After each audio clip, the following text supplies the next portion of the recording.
I had to say this while I was thinking about it because it's on my heart.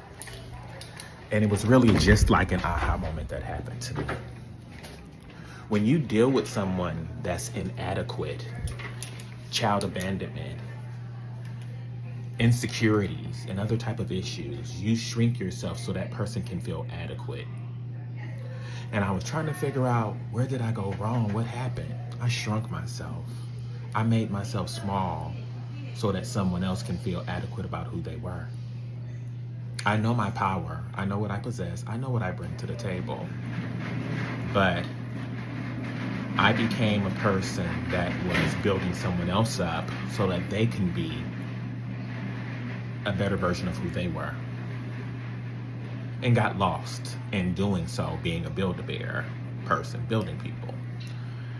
I'm an empath. So when I see someone that has character flaws or have issues, I'm drawn to that.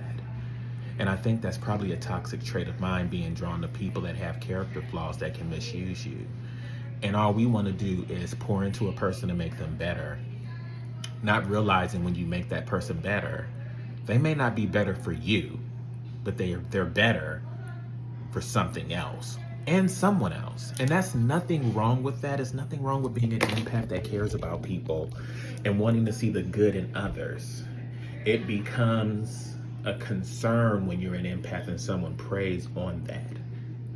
And people will see that you're a caring and giving and loving person. That's what you have to give, but they use that as a tactic in order to get what they want, and then make it seem like you never helped or brought anything to that table, knowing you were the one that literally carried that table on your back to make this person feel better about themselves so that they can have a good meal at that table. My whole life, I've never been in a place where I lacked in anything, not needed in anything, not wanted in anything. I've always been, my whole life, able to get up and go wherever I wanted. But then when it became a plus one, of course it became a plus one, it became more expensive. But still, I did it. But it's just crazy how I come to the realization where someone was inadequate, you shrunk yourself so that they could be adequate. Never shrink yourself. Never dilute who you were. I've always been that person, but I was filtered, I was muzzled so that the other people could feel better about themselves, because a friend told me earlier this week, it seems like you are yourself when you're at work, but you're not yourself when you're at home. And that struck a chord with me, because when I'm here, I'm myself, I'm blunt, I say what I need, I say what I want, but when I'm at home, I'm filtered because I don't want to offend nobody.